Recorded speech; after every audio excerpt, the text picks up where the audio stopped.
So today is a little bit different. For those of you outside of Sydney, you may not know, but we had a couple of COVID cases in Sydney. So there's a bit more of a slightly increased lockdown requirements. So with masking and things like that. So one of the things is no singing, which means no chanting. So unfortunately, we'll have to miss out on the chanting for today. Hopefully we'll be back to normal next week. But instead of that, we're going to have a talk which is Venerable's going to interview me. Mm-hmm. He has a series of very hardcore questions. Hard-hitting, relentless, you're going to pin me down on translating the Therigatha as part of the Therigatha festival, which Venerable has been putting together with Ivan and Yanni. Would you like to tell us about it? Thank you very much. So welcome to all those people who are tuning in just for the festival. You get a double bill, like the people in this room too, because you're also tuning in to Monks in Cyberspace, which is our weekly Friday event. And those people who just tuned in to Monks in Cyberspace, you're very lucky because you also get to go to the Therigatha Festival, which is great. So the Therigatha Festival is a 2-week celebration of the poems and lives of the enlightened nuns from the time of the Buddha. And in the past week, we've had a series of talks and interviews with various people from all around the world. And the festival continues for another week with lots of special events. So if you'd like to know more, you can check out the website, therigathafestival.net. Okay, good. Thank you for that. And actually, Venerable, I just remembered that I forgot to delete my Dropbox. That's okay. Is Nellie here? Nellie. We could do it now. And Nellie had promised to record for us. And so we'll just see if Nellie is here. Nellie is there. Here we go. Recording is on. And so what we're going to do is we're going to mute everybody. Good. I actually can't read that far, Bhante. Can you see what I'm doing? There, mute. No, mute all. You go. I'll mute. Okay.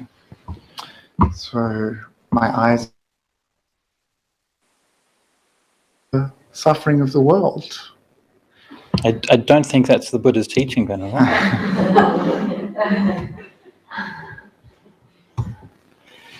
All right. Okay. So we've muted everybody. If you want to unmute, you can do that. Or do we want them to unmute? No. No. You can, but you shouldn't. As a rule, no. There are certain circumstances in which it is okay. In emergencies? Or if you think of like a really kind of witty piece of repartee. Or if you need to heckle. Okay. All right, so let us begin. I'll hand you over to the interviewer. Yes, thank you, Bhante, for agreeing to be a part of the Therigatha Festival. You're a natural choice, really, because you're one of the few people in the world who has translated the Therigatha. That's true. So I'd like to talk to you today, especially about translation and the Therigatha. But I'm aware that perhaps some people in the room, some people watching online, might not even know what the Therigatha is. No. And I thought maybe it could be good to begin by just positioning, telling us how it fits into the canon, and maybe even what these words mean. All right, okay. So, quite a few people have translated the Therigatha, actually. There's quite a few, but so Theri is a word meaning a senior nun, and a gatha is a verse. So it's the verses of the senior nuns. Often it's translated as Thera, or Theri is often translated as the elders. But it's a little bit misleading because usually it's applied for somebody who's been ordained for 10 years or more. So if you're ordained at 20, then you're a Theri at 30. I don't know if any 30-year-old nuns like being called elders. But anyway, they have a certain seniority, so it means they're kind of treated with respect. But it's also just used as a just sort of generic term for the monks and nuns, really, in this case. All right, so that's the meaning of the word. So Therigatha is a collection of verse, and it sits alongside a number of other similar collections of verse in a part of the Pali Canon called the Khuddaka Nikaya, the smaller or minor collection. So many of you may have heard what we call the Tripitaka, is the three baskets, which is suttas, vinaya, and abhidhamma. That's the discourses, the monastic code, and the philosophical or systematic treatise. And so we're talking about inside the first of that is the Sutta Pitaka. And within the Sutta Pitaka, we have 5 baskets. 4 Nikayas contain mostly the prose texts. 5th Nikaya, Khuddaka Nikaya or Minor Nikaya, contains a bunch of verses and also a miscellaneous collection of mostly later material. And so there's about 6 books in the Khuddaka Nikaya that are regarded as being part of the early period of Buddhism. And those 6 books is the Dhammapada, the Udana, Iddhivuttaka, Suppanipata, Therigatha, and Therigatha.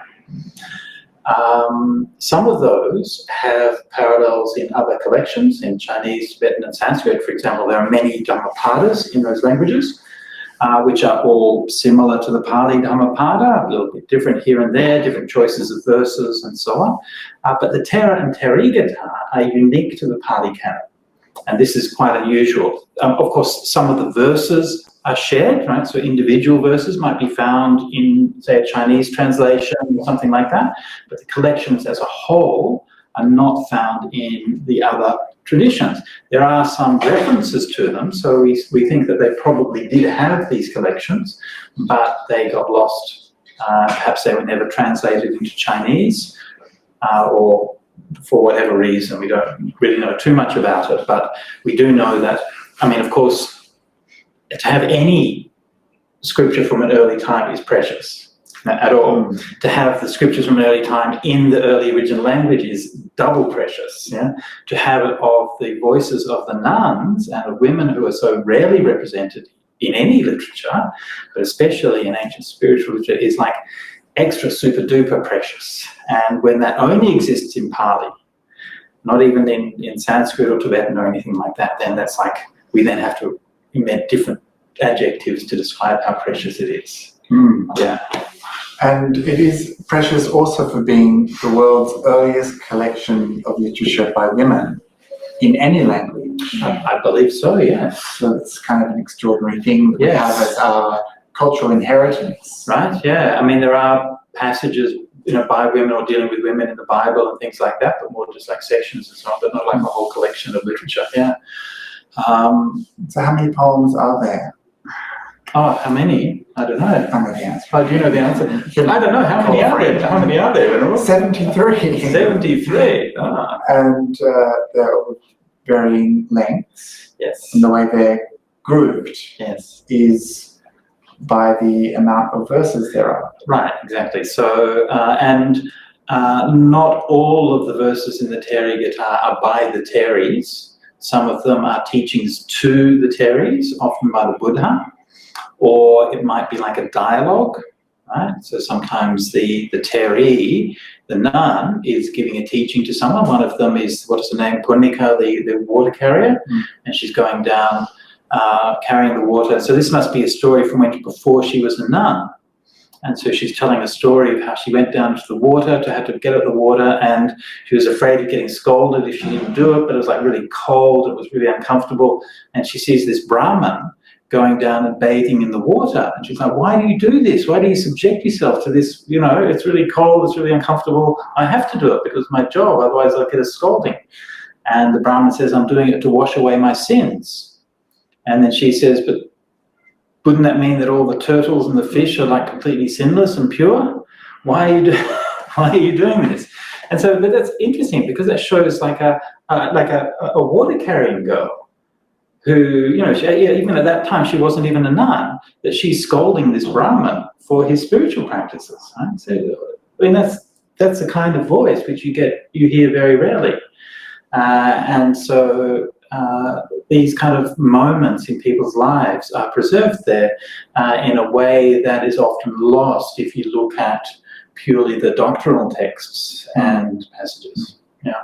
So I want to talk about the specifics of the text in a little bit. Sure. But coming back to this, you said just before that there's many translations. Right.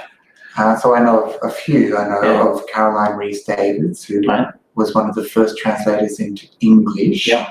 there's probably many into Sinhala, I think, before then, and maybe Dhammapada as well. And then, so that was in 1909. Right. Then we have a bit of a break until Norman came along and did some translation. And then Halsey, Right. Susan Murcutt did Or an adaptive translation. and Venerable Tunisaro Okay. also. Yeah. And then, of course, yourself. And others, yeah, but there are others. Anagarika Mahindra, and a few others. Yeah. Still not too many, but if you're saying there was a lot, my question to you would be, why did you need to do a new translation of the Therigatha? And I suppose in answering that, perhaps you could talk a little bit about your translation approach and how you brought that to translating the verses. Okay. Sure. So I translated the Therigatha in collaboration with the then bhikkhuni Nibida, who later disrobed and his lay name is Jessica Walton. And actually it began, she wanted to learn Pali and wanted to study Pali and came to me and said, look, what, is there a project that I can do to learn Pali? And then I said, purely out of I guess, I don't know what, out of self-interest or something, I'm not sure. But I thought that we needed new translations of the Thera and Therigatha. So I said, well, why don't you start with doing translations of them, and then you can start with doing a translation, and then I'll revise it, and then we can do that. So that's what we did. And so Jessica went through those two texts based on earlier translations, mostly referring to K.R. Norman's translation. And then I came along subsequently and then redid them all once more. So that was a collaborative process. The problem was at the time that, yes, there were some different translations, but the translations were either not very accurate, like Karen Louise David's translation is very energetic, it's very lively translation. It's florid and enthusiastic, right? I mean, she loved what she was doing and she wanted to try to convey that, but not particularly accurate. K.R. Norman's translation is very literal, very linguistic, but not very readable. So I wanted to do something that would be more approachable. And I developed this idea of what I call approachable translations. And the idea of an approachable translation means very literally that what we hear in the suttas is that people who wanted to know a teaching from the Buddha would approach him and ask a question, and then he would give the answer. And just that idea that the Buddha, and other monks and nuns, of course, was the kind of person who you'd feel happy about approaching and asking some questions and getting some teachings from, not some kind of forbidding figure on a mountaintop who's sort of declaiming at you or something like that. So that idea that there's a certain warmth to it and a certain closeness to the teachings. And so I tried to bring that, for just some examples of how I approach that in translation. For example, in Pali, the way that Pali syntax works, it's common to not specifically indicate the subject of a sentence because the subject is implied by the verb. When that happens, translators will often use I don't know what we call it, you would often use the word one in that case. So one walks to the shops, okay? But the problem is that that's a very formal and distancing construction. I mean, it's okay, but it's not really how we speak when we speak English. So more commonly when we speak English, we use what's called the generic you, which is to say, oh, when you walk to the shop, which doesn't actually mean you in the second person, but it's just an idiom that we use when you walk to the shop. It's like when one walks to, you don't say when one walks to the shop, you say when you walk to the shop, this happens. So I try to bring these kinds of idioms which are more colloquial and have a more kind of direct feeling to them. Another good one, or good, for me, how do I put this, more kind of in a way, a corner, like a point where I felt that I was on the right direction and turned a corner in the translation, was the translation of metta. So metta is, of course, traditionally always translated as loving kindness, which again, it's fine. It's not a wrong translation. But I sort of began to feel that loving kindness has a sort of distancing effect because it's not a normal word. It's actually just a made-up word that we use in Buddhism. And that particular corner I turned was actually when I was on retreat in a Christian monastery, Catholic monastery in the north of Italy. And I was just having a chat with one of the monks there. And this had come up because we were doing a metta retreat. And I asked the monk there, I said, what do you do in Italian? Someone was translating for us. I said, what do you do in Italian? You want to, use the word amore, which is love, right? So if you want to talk about love like in a spiritual context, like the love of God, do you distinguish that? Because in Latin they do, right? So in Latin they have, what is it? Agape, which is the spiritual love. Anyway, he said in Italian, no, they don't. They just use the same word, amore, and it's just clear from context what kind of love that you're talking about. And that really kind of struck me. And I think that one of the reasons why people don't like to translate metta as love, which is obviously what it means, is because it's a little bit too emotional. It's a little bit too vulnerable. And so we kind of feel a little bit uncomfortable with that, and you want to sort of use a translation that's a little bit more distancing. So this is like some of the things that I tried to do was to just be a little bit more direct and to create a translation that would have a bit of a warmer feel to it.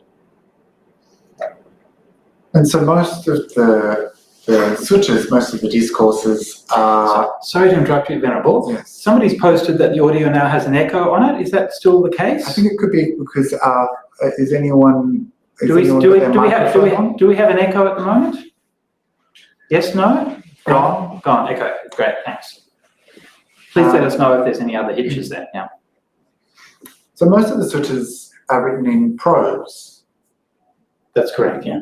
But the Therigatha is poetry, verses. Right. So is there a different approach that you have to translating poetry? I imagine it's a little bit more tricky. Yeah, very much so. Yeah, I mean, this is why, it was actually a terrible idea to ask Jess to translate the Therigatha because it's one of the hardest texts in the Pali Canon. It's ridiculous, really. First time she's done a translation. It's crazy. And anyway, sorry, Jess, about that, but anyway. Yes, poetry is much harder to translate. The syntax is all over the place. Words are put in basically any order just to make it fit with the meter. So Pali verse is metrical. So it's not based on rhyming schemes, but it's based on meters. So you typically have a verse that might have 4 lines, and it typically has, say, 8 syllables. And the syllables will have a stress of long and short and so on, which is semi-set. And to make it fit that scheme, then the words will be put in different orders, or it will use unusual grammatical forms, or it will use obscure vocabulary. Sometimes, of course, it uses that obscure vocabulary deliberately as a way of giving colour and life to a text. Sometimes it's just a matter of like making the words fit into the right scheme and so on. So all of those kinds of things are there, and that all adds up. With the difficulty of understanding it. So that reading verse is very much harder than reading prose in Pali. And translating it, of course.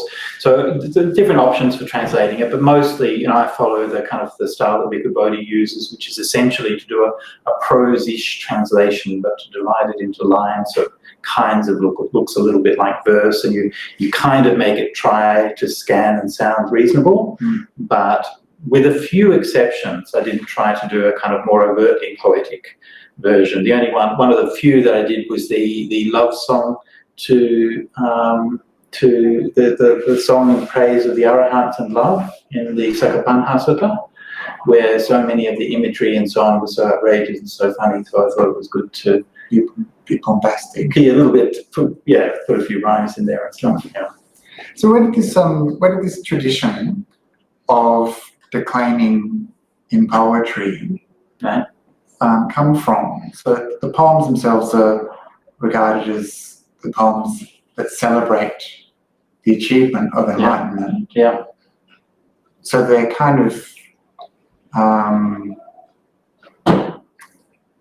the sort of purpose of commemorating something or showing something. Yes, yes. But why in verse? Yeah, good question.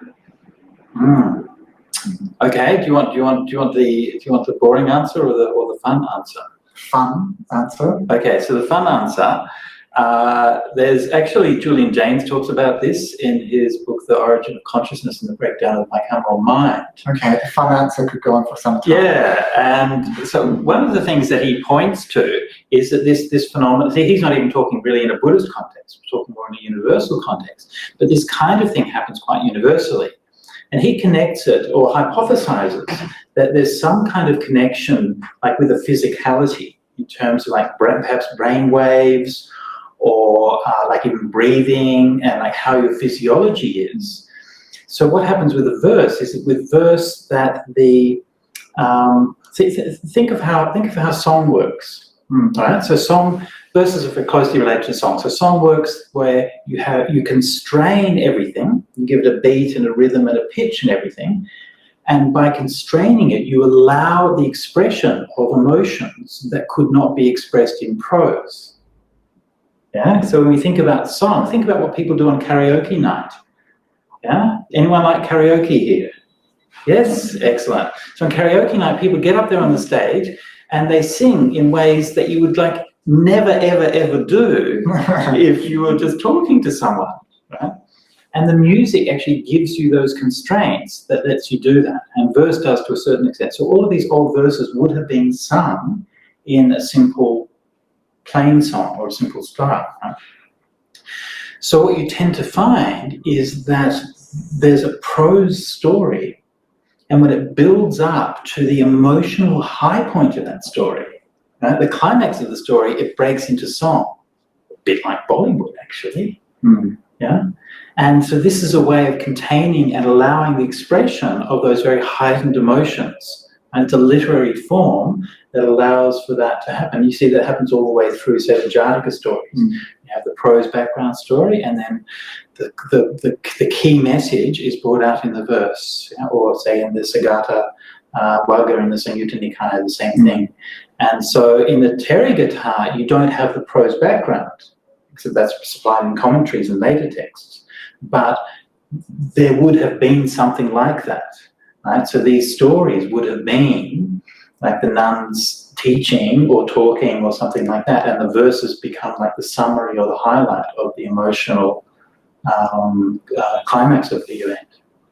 Do you think that they would have been extemporaneous? They would have been spoken spontaneously, or that they were crafted and turned into? Yeah, I think probably mostly extemporaneous. Of course, in the Samyutta Nikaya, there's a classification of different kinds of poets, and you know the improviser was one of them.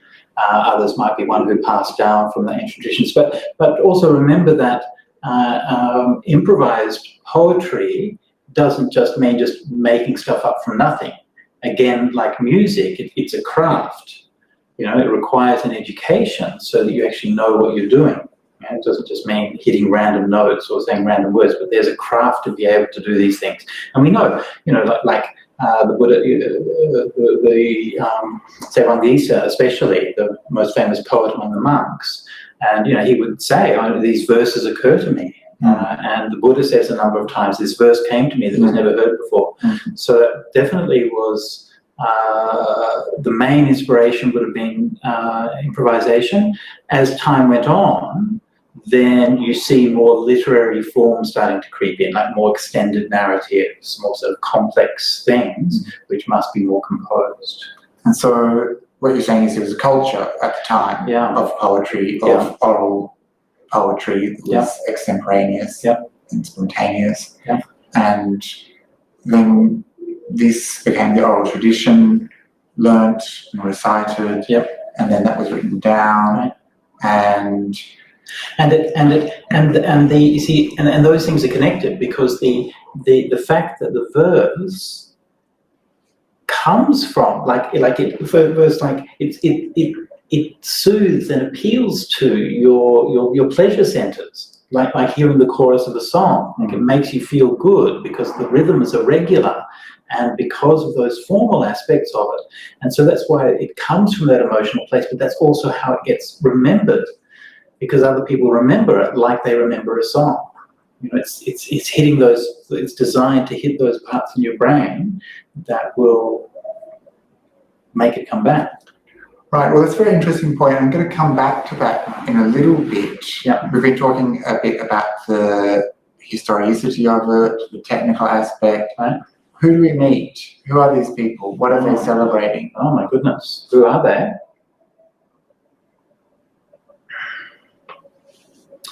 Well, women, nuns, wives, mothers, daughters, sisters. We met the Bonica, the water-carrying girl. We meet distraught mothers who've lost their children. We meet wives who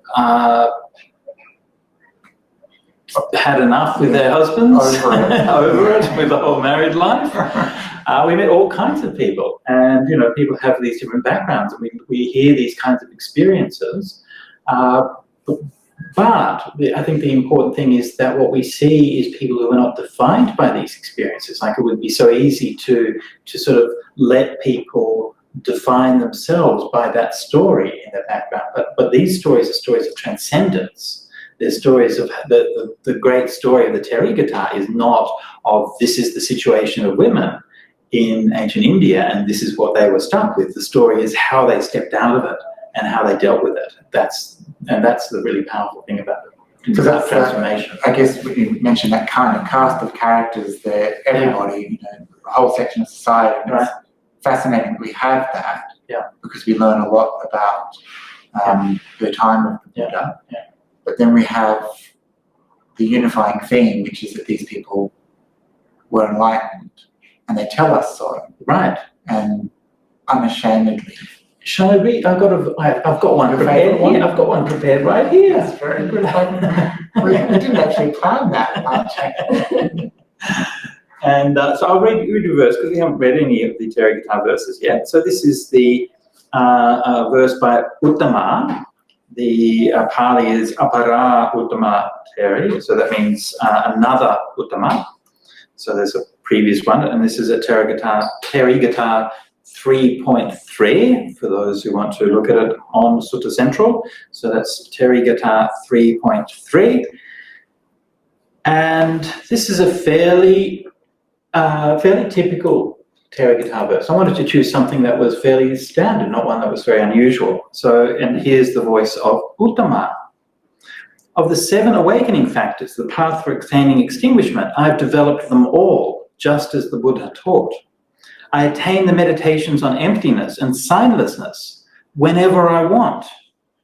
I am the Buddha's rightful daughter, always delighting in quenching. All sensual pleasures are cut off, whether human or divine. Transmigration through births is finished. Now there'll be no more future lives. So Uttama, she's coming out of the gate, right? She's not meek. No. She's not sort of asking permission. She's not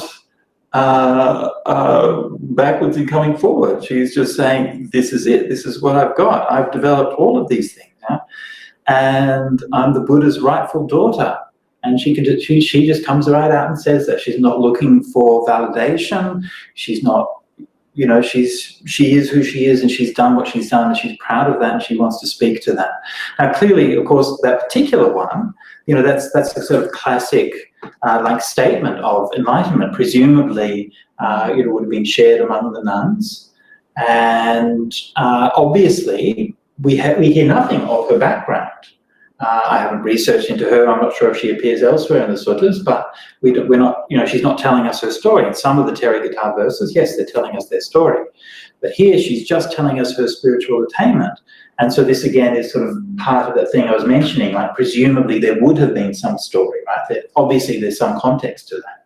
I mean, she doesn't just, you don't just wander into a group of nuns and just start saying, here I am, I've got all this stuff. Everyone would be like, okay. But, you know, they would have known her, they would have known the background and so on. In the tradition as we have it today, a lot of those background details are filled out in later texts. So we have the Therigatha, and later on the commentaries. So they give us stories and background details, but from a distinctly later period, not necessarily actually drawn from the real historical context. And I wanted to ask you about that. I guess now's a good time to bring that up. So we have these verses in the Therigatha, which are often telling us about their enlightenment experience, sometimes giving us a few hints about the kind of life they lived, where they came from when they ordained. We hear them talking about the instructions they've received from the Buddha, often repeating them, and sharing teachings and things like that. And some of us might have heard of some Theris. We might be familiar with some of these enlightened women. But usually when we are, we're not familiar with the verses, we're familiar with the stories told in the Abhidhamma. So we're familiar with the later body of work. But we kind of treat them as if they were biographical. And often those stories, such as the tale of Kisagotami or Patachara, become more famous than their verses. And this becomes the teaching, this becomes their story. So can we talk a little bit about how that might have happened? Sure. Where did this parallel tradition of the Abhidhamma come from? Okay.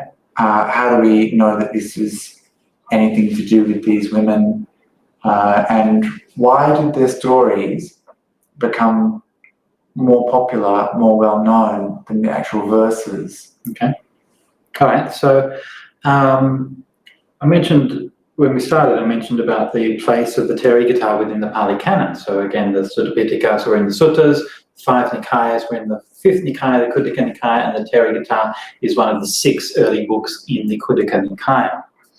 Now, in addition to those 6 early books, there's also a number of later books which are somewhat diverse and miscellaneous. Some of those later books are commentaries on the earlier books, like the Nidesis.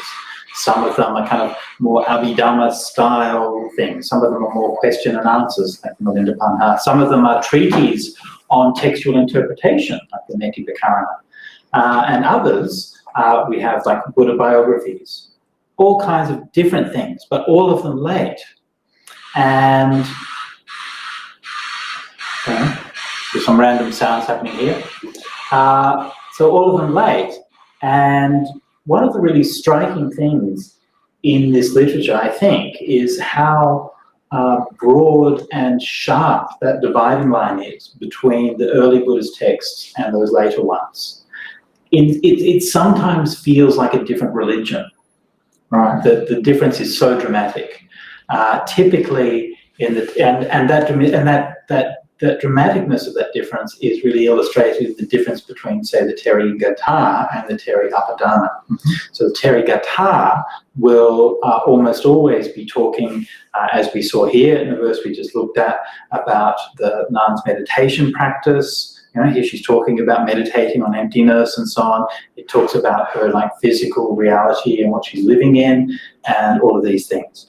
And it will talk about the same teachings, referring frequently to the same teachings we find in the prose text. So here she begins by referring to the 7 factors of awakening, which is, she's not explaining what that is here because she knows that her audience understands this from the prose teachings. So these things are very much situated within the context of early Buddhism and make sense within the suttas as a whole. In the later text, the Therigatha, what we find is in the realm of the past Buddha, so many eons ago, I offered a lotus, and because of the virtue of that, then I got enlightened in this life. Right? And there's no meditation, there's none about the experience of like living in that life, and all of that realistic and historical information is just gone. And so this isn't, so when we talk about this providing some kind of background or historical details, it's not, it really isn't historical details in the sense of like, you know, where was that person born, how did they live, who were their parents, you know, and so on, what was their life story.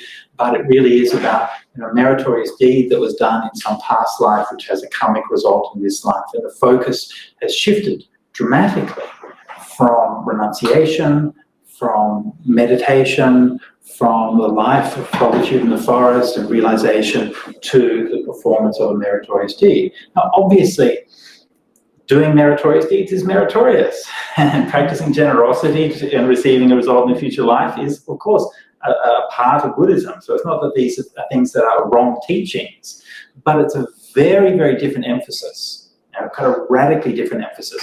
And we find a couple of places in the Therigatha where we find stories that are starting to be a bit like that. So we find one or two stories from the past life and so on. And again, you find a couple of things in the Theri Upadana where it's talking more about meditation and things like that. So it's not like there's a complete difference, but in terms of emphasis, there's a strong distinction. So this is why when we talk about the early texts and the later texts within the canon, right, within the Pali canon itself, that's a strong, it's a strong, clear and consistent boundary between those texts which come from the time of the Buddha or from that early community and those which come later, which are probably post-Ashokan. And there was a real shift, and the lifetime of King Ashoka probably marked that shift where it became much more a popular religion, and the teachings were much more concerned with doing those sort of public acts of devotion, you know, going to a stupa and offering flowers at the stupa rather than going to a mountaintop and sitting in jhanas in a cave. And again, you know, it's not even necessarily that these things are right or wrong, but it's understanding that there's a different context within these things make sense. And so there's a reason why, a historical reason why there was that shift. Some of the stuff that appears in the Upadana is pretty out there. Like with Upalavana, she gave birth to 500 babies. At once? In quick succession, yes. Because there was this woman, where was it? Who gave birth to 9 babies just recently. So times that by. And all still alive, I think? And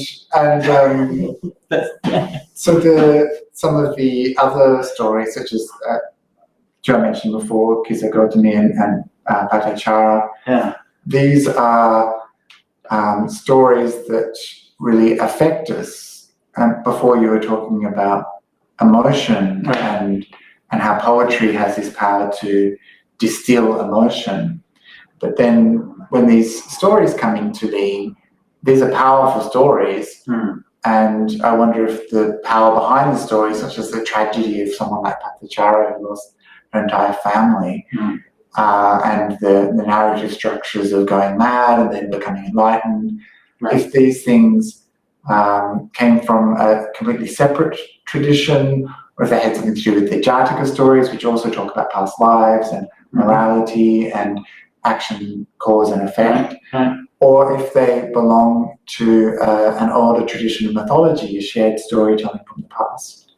I think less that, and I think okay. Yes, there is a relationship between Upadanas and Jatakas, but they're also quite different in a way. Both of them are concerned with telling stories of the past, but Jatakas the Jataka stories, in my opinion, anyway, are much more interesting because they have that distinction between the verse and the prose, the commentarial prose, and that prose is much more random.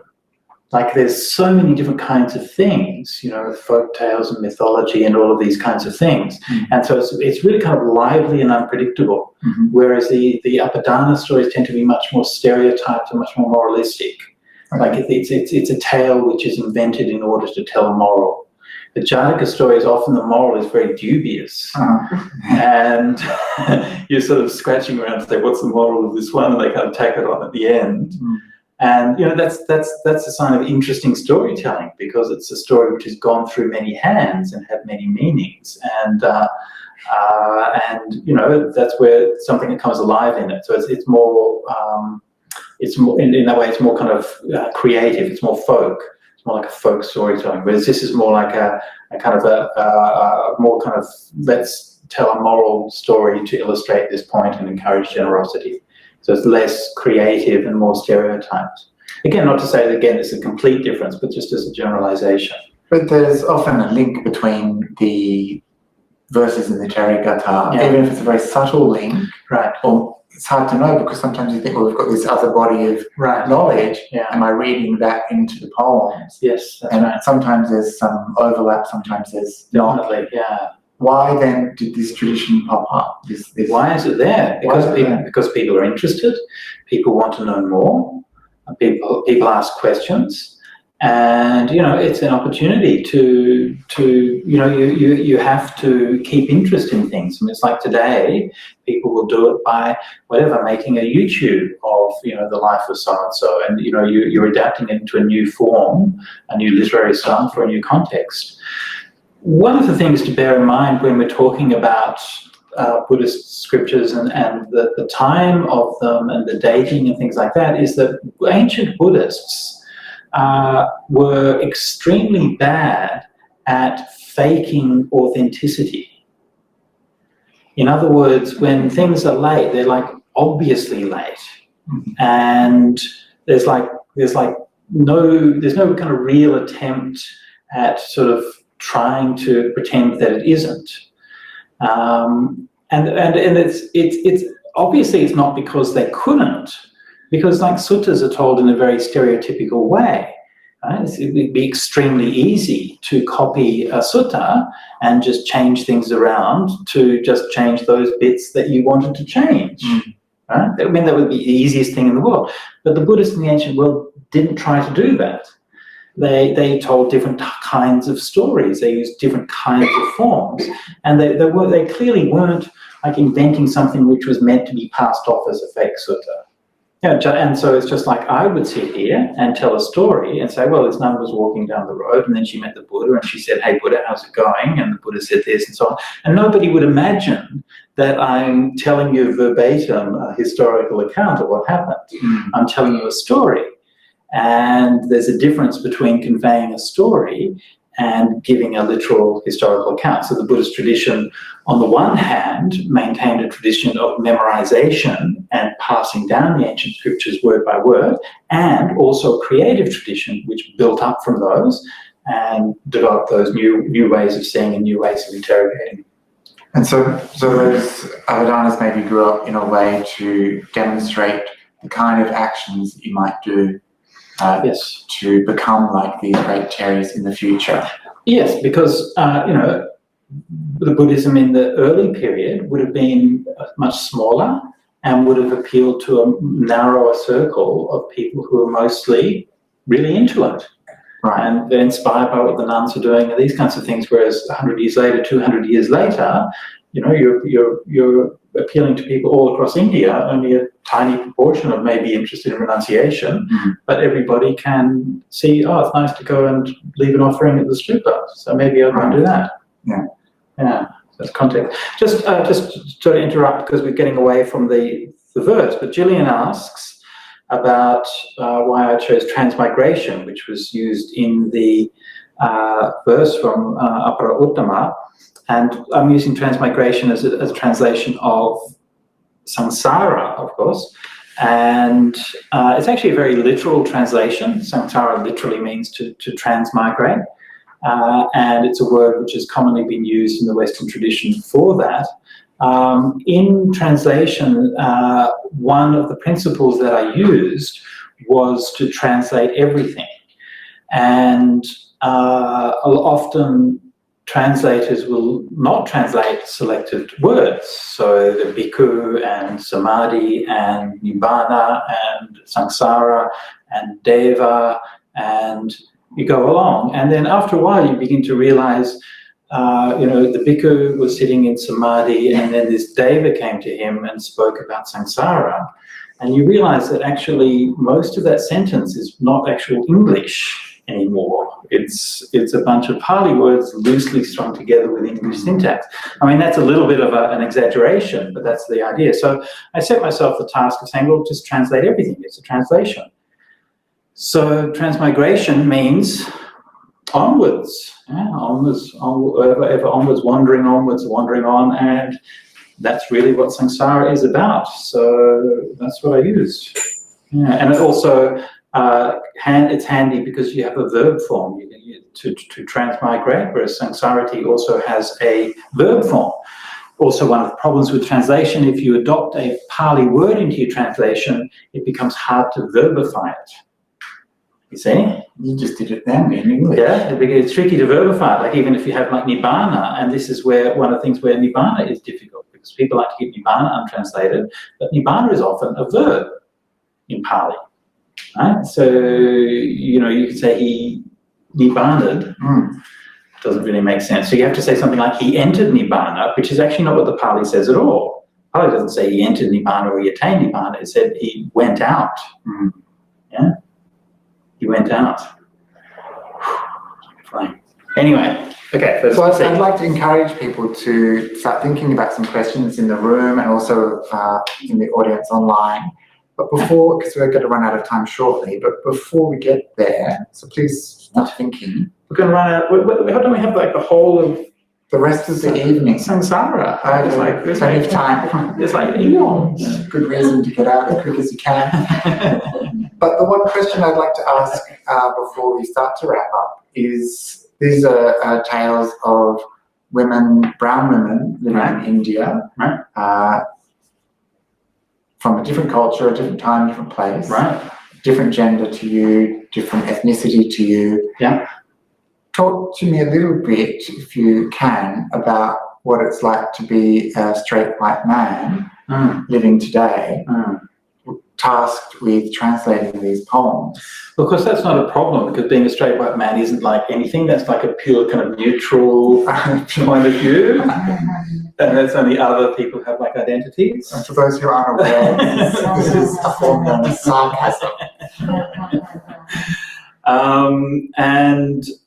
Yeah, it is, and I'm aware, as I'm doing this, I'm speaking, and we have a bhikkhuni in the room here, Severa, and we have other bhikkhunis here. We have people from different backgrounds and a lot of people who have life experiences, people who are mothers, life experiences that I don't share when I'm translating it, Not to mention the whole kind of getting enlightened and having the three knowledges thing, Sure.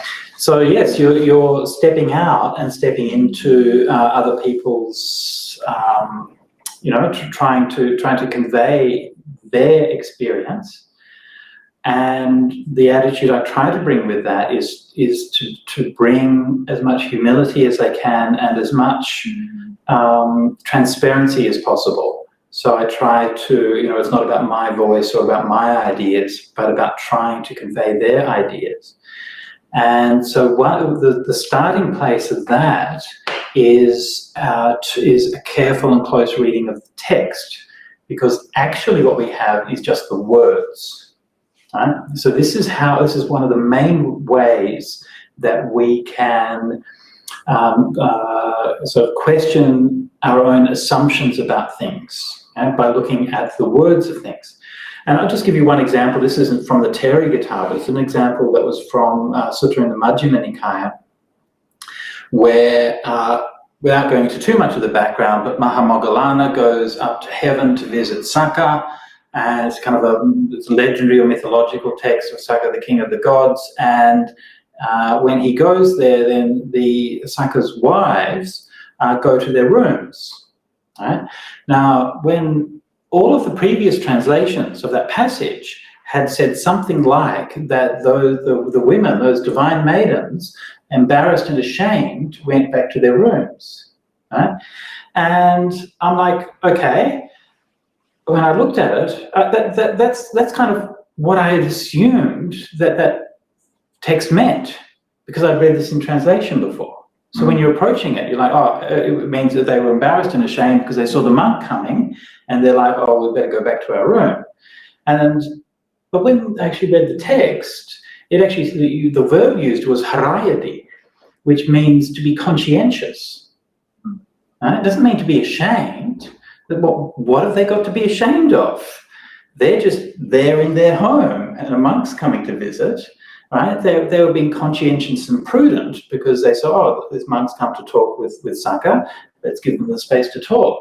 And so they went and left them alone to have their conversation. And so it's actually, the word harayati is invariably used, without any exception, in a positive sense in Buddhism. So the text is actually saying that these divine maidens had this positive moral quality, whereas the translations make it sound like they've got something to be ashamed of.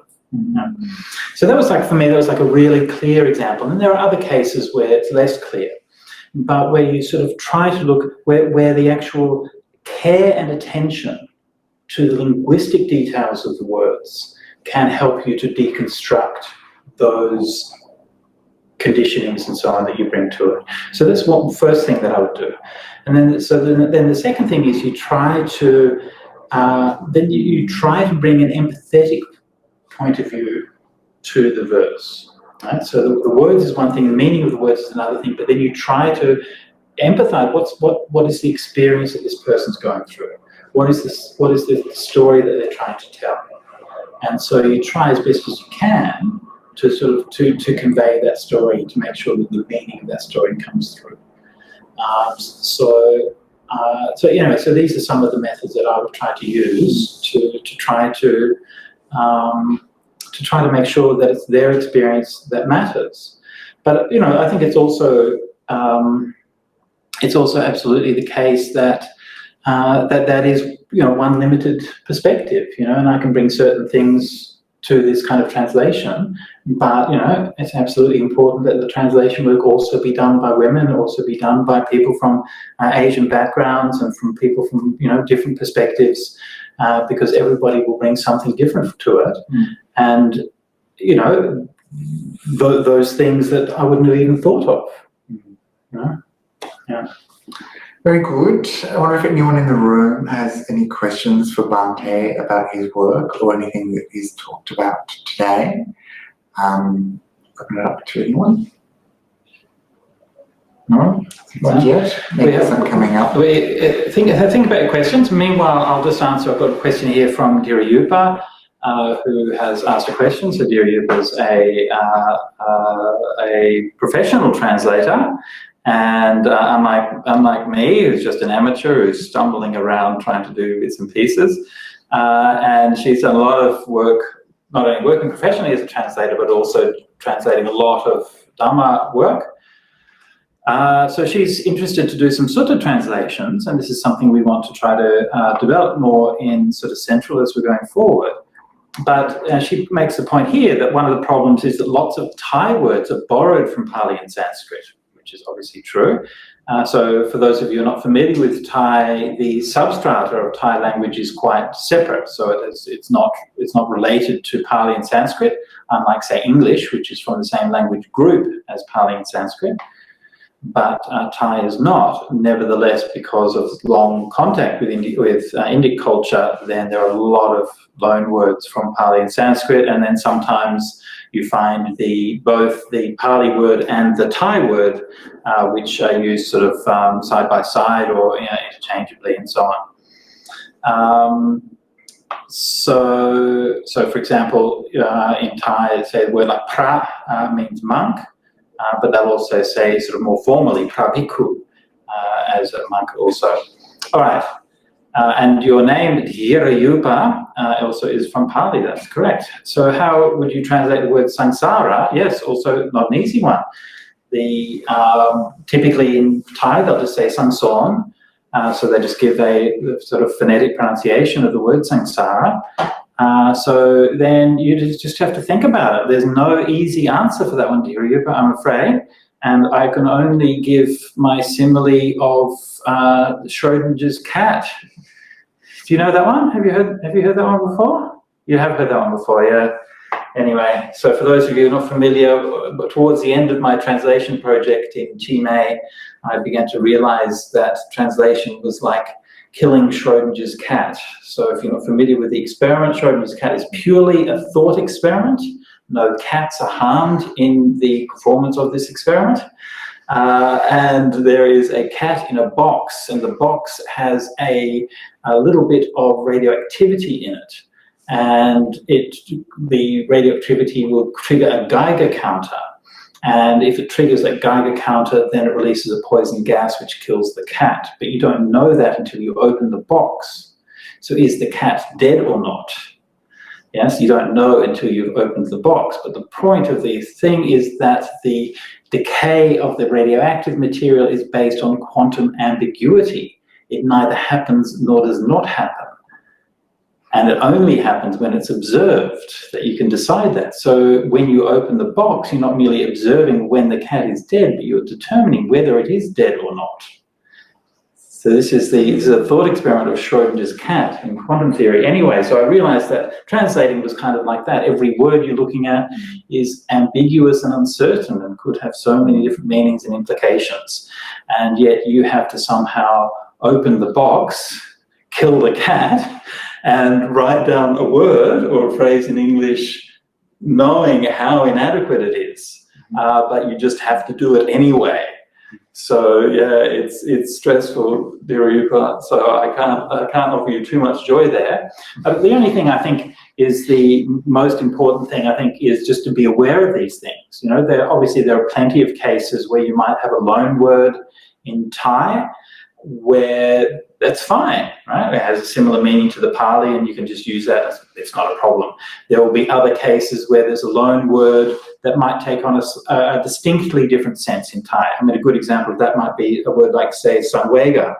Right? So in Thai, Salot Sangwe, which in Thai means something like melancholy, right? Salot Sangwe. Whereas in Pali, it has the meaning of inspiration. So the four holy sites inspire inspiration when you go to see where the Buddha was enlightened. It gives you an uplift. Yeah? Whereas in Thai, if you were to translate that using the Pali word, you'd say you went to see the holy sites and you got depressed. And so obviously in that kind of case, you might want to rethink that. So there are different cases. So I don't think you just have to try your best and to... I think not be afraid to try new things. And, you know, it's okay to be wrong. If, you know, that's one of the things that Venerable Brahmali told me. And, you know, I really remember that. It was really good advice. He said that, you know, it means something. Whatever this said, it means something. We know that. And sometimes we don't understand 100% what it means, but we just have to do our best. That's our burden as translators. So we just write down what we think it means. And if we're wrong, okay, someone can tell us we're wrong. And then we can fix it. You know? That's okay. That's life. But usually because the Pali texts are very clear, they are well studied, they are phrased in a way that is intended to make the meaning clear. They're not like deliberately obscuring things and so on. You know, they want to be clear. So most of the time we can see a clear meaning in there, and we can solve these problems at least to some degree. But yeah, it still is a bit stressful.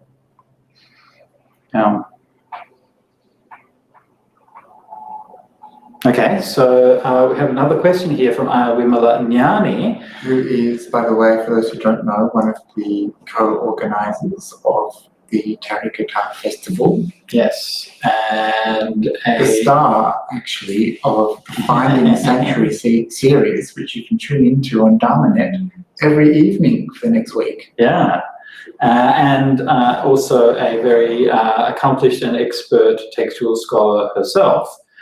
Who's been doing a lot of work and research in Chinese Vinyas and various other obscure things. And I know that she and Venerable Brahmali have been having a lot of conversations and doing the Vinaya studies, Vinaya translation and so on. So yeah, very erudite nun, currently living in Sri Lanka. Okay, so, and she asks, there's quite a number of poems that feature laywomen, not nuns, such as Punika, Rohini, and Chapa. they all make men go forth. Okay, so remember the story I gave before about Punika, the water collector? So this is one of those stories where she's telling a story. Now, the verse itself says it's from Punika Theri. So it seems that she went forth at some point, right? But in the story, she's not yet gone forth, but she gives teaching to a bloke, and then he goes forth. Then the men attain enlightenment. How do you make sense of these verses? Why were they included in the Therigatha? Well, I mean, I think that they're unified in the sense of having that woman's perspective. I think, conventionally, as I just mentioned there, that it would probably be assumed that they went forth later, and the verse is still ascribed or said to be from a Theri I think in all those cases. I didn't check them all, but it said in Punika's case, I just checked it at the bottom, and it does say from Punika Theri. Now, it may be that that's just conventional, right? That this was just a story that involved this woman. It was collected and put in there, and that she didn't become a nun. It's possible.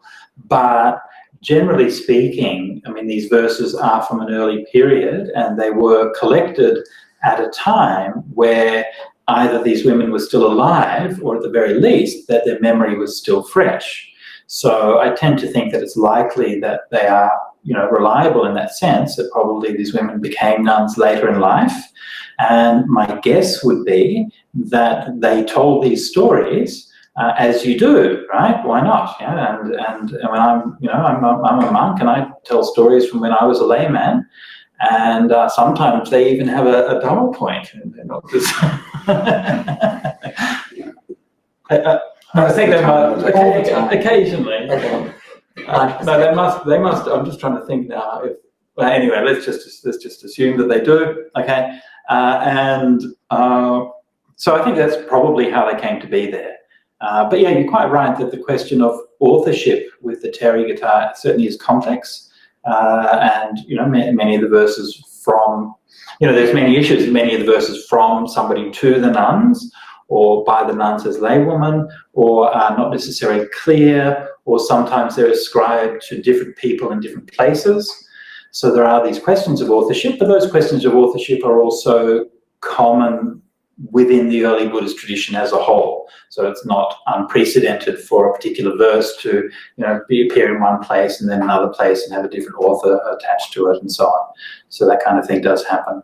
I mean, it still happens today, so, well. Yeah. We have one last question online, and then we should start. Transmigration and rebirth, synonymous or different? They're basically fairly synonymous, but transmigration, as in samsara, is more talking about the long-term process, whereas a rebirth is usually more like a singular thing, one event within that process. But it really just depends how you're using it in context. But yes, transmigration and rebirth are basically referring to the same thing. So thank you very much, Bhante, for sharing this part of your practice and work with us. So this is not an easy thing, I understand from all that you said, this task of translating the Therigatha. So I thank you for killing many cats. Thank you, yes. And for those people who have only just found out about the Therigatha and have listened to this rather technical and academic interaction that we've had tonight, then I encourage you to go straight to Sutta Central. You know where to find the Therigatha now. Bhante told you before, it's in the Sutta, and then in the Khuddaka Nikaya, and the Therigatha, and then look at these verses, because they really come to life when you read those poems. The Dhamma comes to life when you read those poems, and we're just so fortunate at this time to have an approachable translation like Bhante that we can all relate to understand the life of these women and their achievements. And I also encourage you to tune in to Therigatha events that are happening online, such as the Finding Sanctuary series on Dhammanet, where bhikkhunis and renunciant women are talking about those poems and really getting into them. And it's a really great education that I've had being able to watch these videos, to learn so much about these poems and to understand the Dhamma that is contained with them. So it's been a real treat for me. And there's still lots of things coming up for the festival. So on Sunday evening, we have Aya Vimalanyani talking with Aya Sudhamma, and it's a long interview about the poems and about translation and about all of the interesting things that we've been talking about and more. So please tune into that. You can find out more details on our website, therigathafestival.net. And Bhante, is there any other announcements we should make? Something that I just found out today. Life is going on. So just keep on living it and being good and stuff. And that's the most that we can hope for, I think, at the moment. Because at the monastery at the end of the world, we've been hoping the world would end. Right, now news has come down, life is going on. Life is, for the time being, yeah. And so just keep going. like, I don't know whether this is going to last or not, but yeah. Thank you very much to all the people in the room and to Bhante especially. And thank you for all those joined in for Monks in Cyberspace Therigatha special event. And hope to see you soon.